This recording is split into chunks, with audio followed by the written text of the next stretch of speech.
Good afternoon, everybody. Uh, Welcome to the lecture number 8 on the root locus. Today we are going to discuss a few more examples and to sketch the root locus. So the example is that you need to sketch a root locus for a open loop transfer function which is given by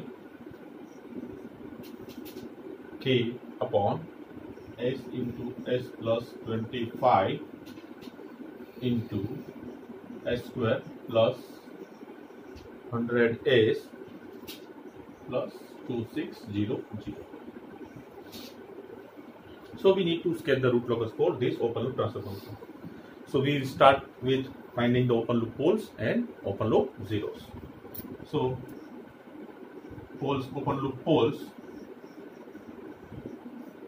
open loop poles are at s is equal to, you can say 0. One pole is at minus 25, and due to this term there can be a complex conjugate poles. So these poles are minus 50 plus 10j and P4, which is minus 50 minus 10j. So these are the poles. So there are 4 number of open loop poles. It means that n is equal to 4. Then open loop zeros. There are no zeros, so nil, and hence m is equal to 0. So n minus m is 4. So there are number of asymptotes are 4.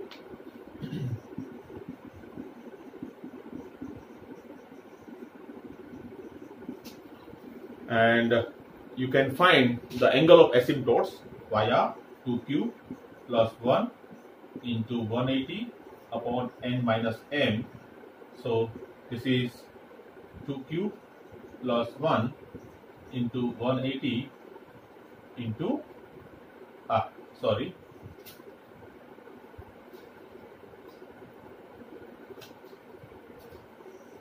into 180 divided by 4.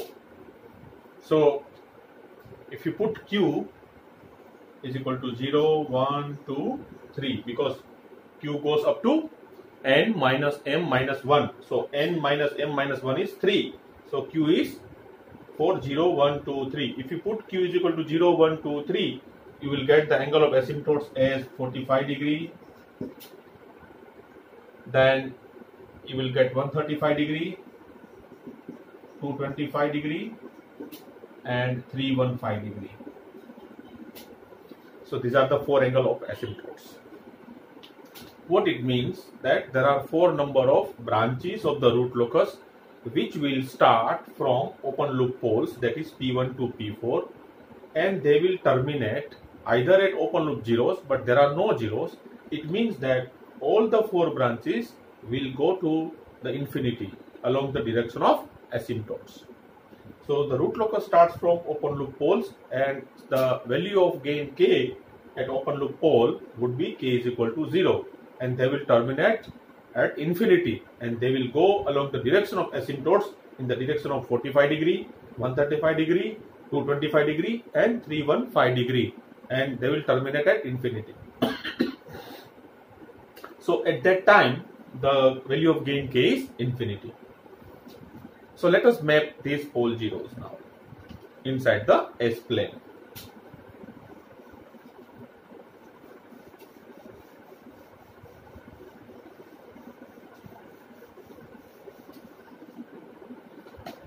So if I map this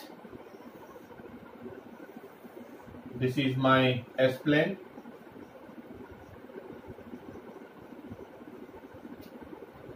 and there is one pole. You need to look out the scale because the pole are at minus 25. So you take appropriate scale while plotting. So one pole is at origin. So this is one pole.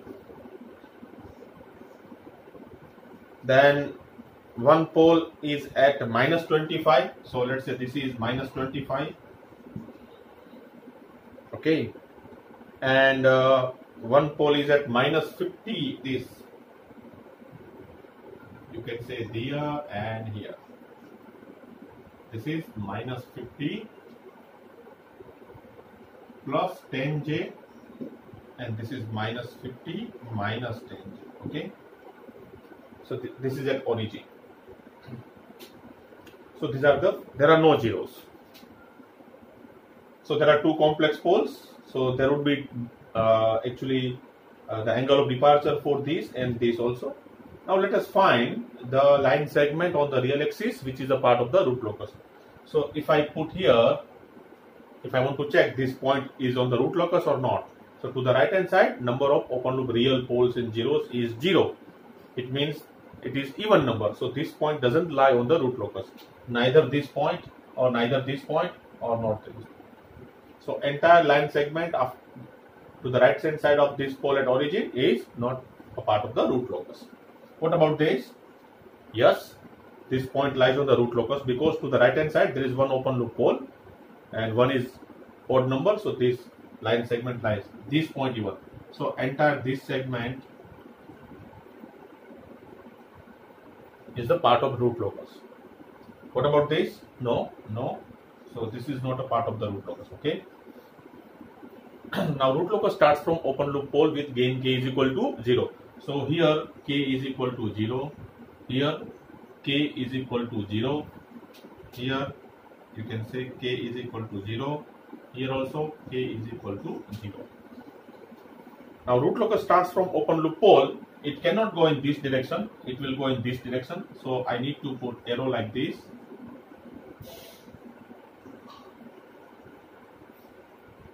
This is the arrow.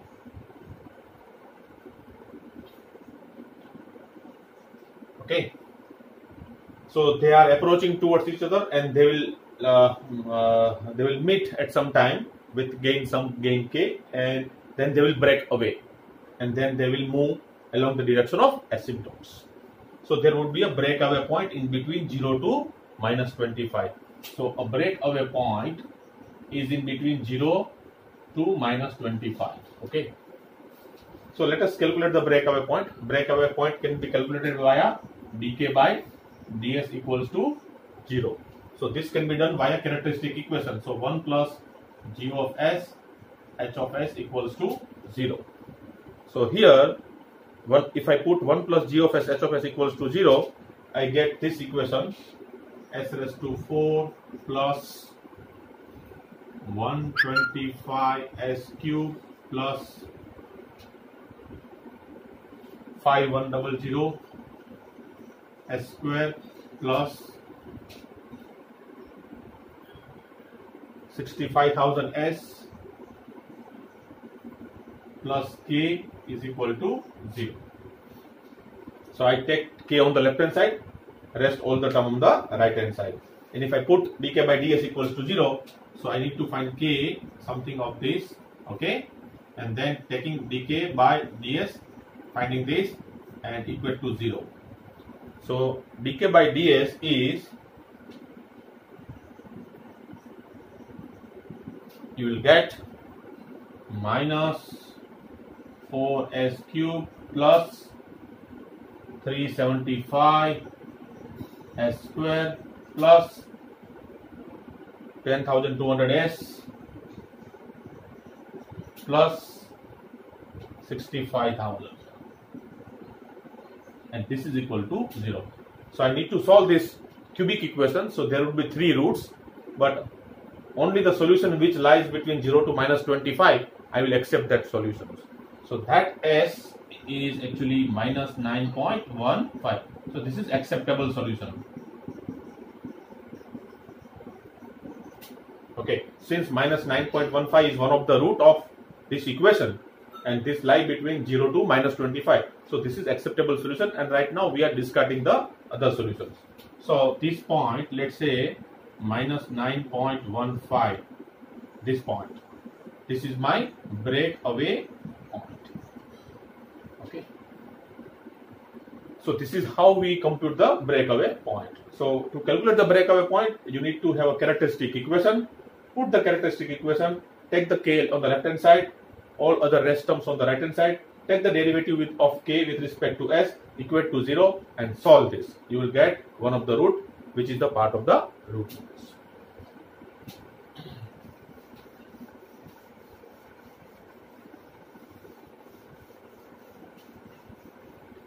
Now we have calculated the angle of asymptotes. So since there is an angle of asymptotes, we need to calculate the centroid also. So centroid is minus sigma a is given by sum of real parts of poles, open loop poles, minus sum of real parts of open loop zeros divided by n minus m. So minus sigma a is given by sum of the real parts of poles. If you look into the poles were 0, minus 25, minus 50 plus 10j and minus 50 minus 10j. So if I take the real parts of poles only, so this would be 0, minus 25, minus 50, minus 50. See, this is the sum of the real parts of poles. So there are nil number of open loop zeros, so this is 0 divided by n minus m is 4.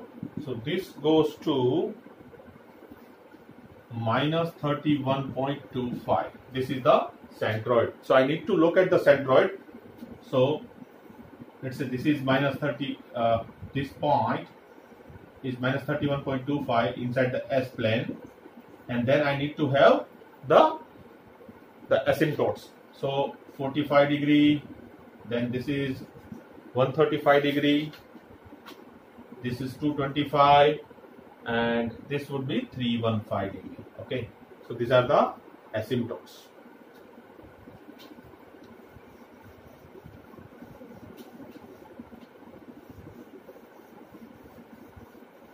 Now we need to calculate actually the angle of departure for complex poles. Okay.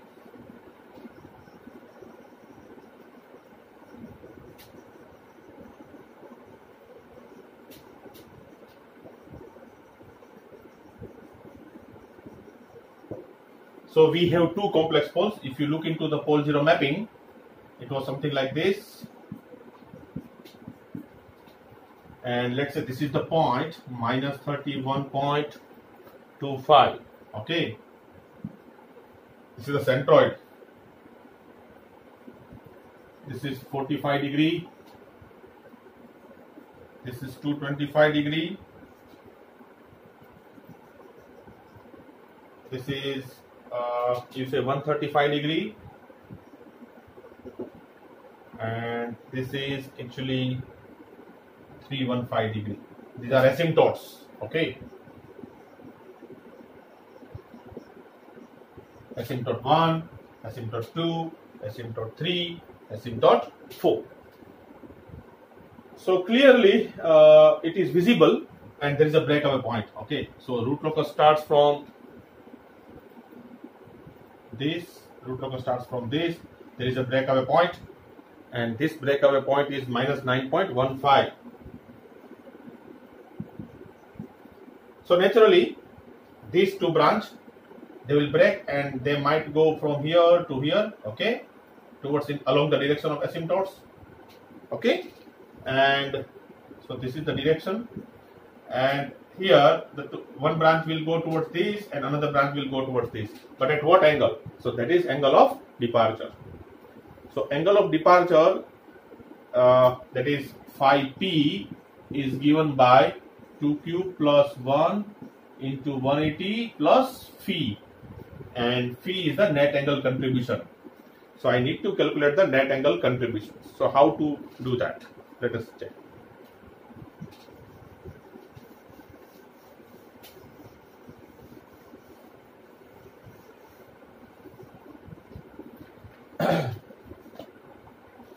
So if I map these again, there is pole here, there is pole here, there is pole here, and there is pole here. So let's say I need to calculate the angle of departure. Okay. So angle of departure for this pole Let's say this is P1, this is P2, this is P3, this is P4, for example. So now I need to take this angle, okay? I need to take this angle. So this is phi 4, this is, let's say, phi 3, this is phi 2, okay? So phi, angle of departure, is given by 2q plus 1 into 180 plus phi, and phi is the angle contribution from all other rest poles. So angle contribution from pole is not that, angle contribution from pole is negative, angle contribution from 0 is positive. So these are all poles, so all angle contribution would be negative. So minus phi 2 minus phi 3 into minus phi 4, okay? So this is phi. So taking the sum of all this and taking the negative of that will give you phi. So phi you replace here, this is q is equal to 0, you will get, if I put q is equal to 0, this is 180. So angle of departure is equal to 180 plus phi, and phi is this. So for this you will get angle of departure for this pole, that is phi p, you will get 123.1 degree. This you can do using trigonometry, okay? Taking tan inverse or sine inverse or cos inverse, you can get value of phi 2, phi 3 and phi 4, because you know the coordinates, okay? You know all these coordinates. So 123.1 degree. So angle of departure for P1 is 123.1 degree. Similarly, angle of departure for P2 is minus 123.1 degree. So phi P1 is this, phi P2 is, let's say, minus 123.1 degree. This is the angle contribution and angle of departure for complex poles and zeros. Now let us draw the entire root locus, okay? Oh, but we need to see that these two branches where it crosses the imaginary axis. For that we need to have the Rao-Hurwitz, okay? So let us see the Rao-Hurwitz.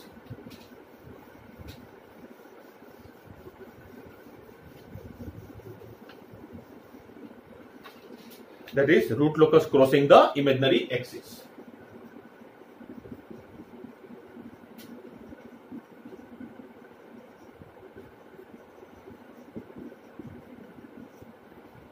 Alright, for that we need a characteristic equation. So I am writing characteristic equation here. That is 1 plus g of s, h of s equals to 0. This is actually s raised to 4 plus 125 s cube plus 5100 s square plus 65,000 s plus k is equal to 0. So I need to prepare a route table. So I will take s raised to 4, all these alternating coefficients, okay? So 1, then 5,100, and then k, s raised to 3, 125, then 65,000, and this is g. You can see that I can take 125 common, okay? I can divide the entire row s raised to 3 row by 125 also. So if I divide by 125, if I divide 125, if I divide 125, I will get 1. This is, I will get 520, and this is, I will get 0. So I am replacing all this by 1, 520 and 0 to have lesser calculations. So s raised to 3 is 125, 1, I can divide it, right? Then 520, and this is 0. Now s raised to 2. S raised to 2, you will get 1 into this minus this divided by 1. So 5,100 minus 520 divided by 1. So that is 4580, and then this element 1 into k minus this, so this is k, then s raised to 1. S raised to 1 you will get this into this minus this divided by this. So you will get 234,580 multiplied by 520. So you will get 2381,600 minus k divided by 4580, and this is you will get 0. Then comes s raised to 0.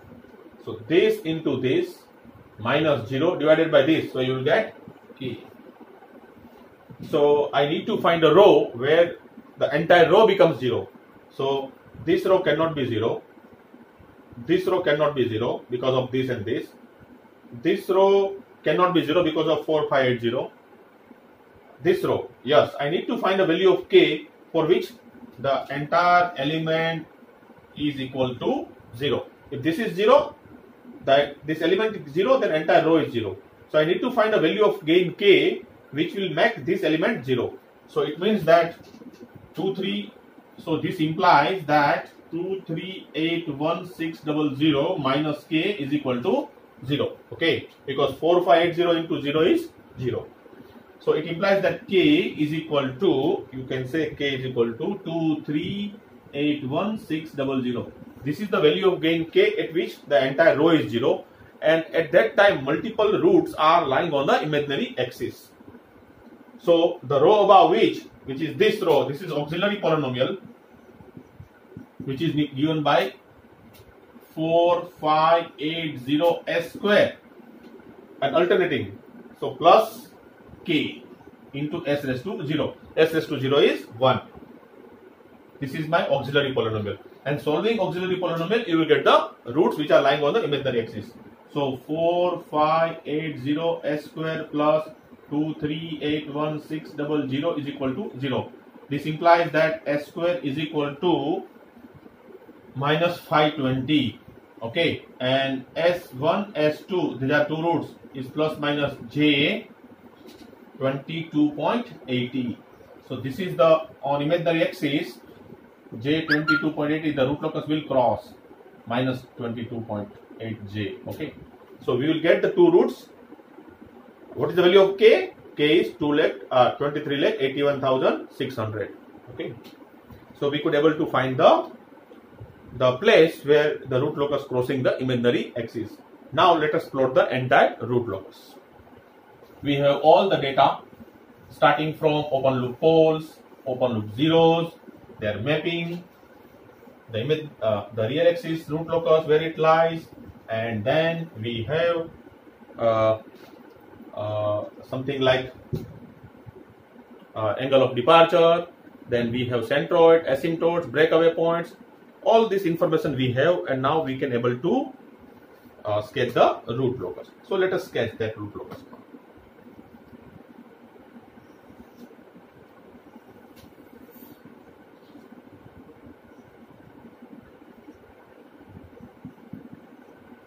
All right, there is one pole here, there is one pole here, there are two poles here. Okay, and the so this is, let me give the value. So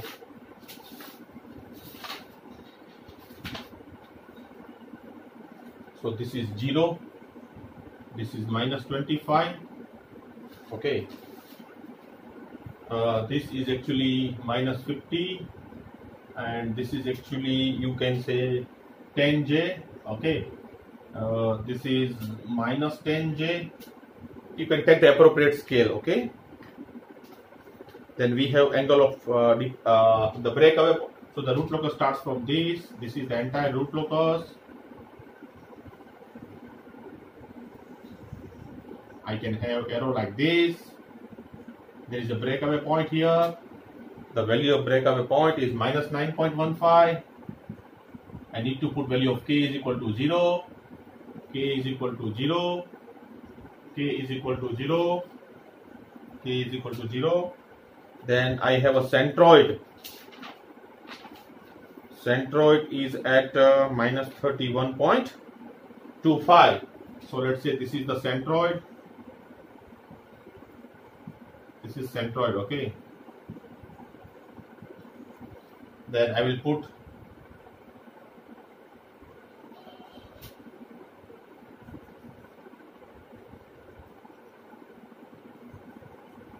This is the angle of asymptote. So this is 45 degree. This is 135 degree. This is 225 degree. This is 315 degree. Okay. So this branch, the root locus crossing the imaginary axis, it is crossing around 22.80. So let's say this is 22.8Z. Let's say this is also 22.8Z minus. Okay. So this branch, so after crossing, this is the 90 degree, and from the tangent of that, it will go in the direction of asymptotes. This will go in the direction of asymptotes. Okay, this is the asymptotes. So this is, I can give the arrow, and this angle of departure is actually 123 degree. So I need to have 123 is this. This is 123 degree, and this is minus 123 degree. So the root it will have root locus go like this. This branch will go like this. Okay, this is k goes to infinity. This k goes to infinity. This k goes to infinity. This k goes to infinity. This is the root. So you need to find the value of k at breakaway point. Okay, you need to find that. What is the value of k here? At imaginary axis 23,81,600. Okay, you need to find the value of k breakaway point using that rule. The value of gain k at any point on the root locus, the last rule. So this is the root locus for this example. We conclude the lecture here. Thank you.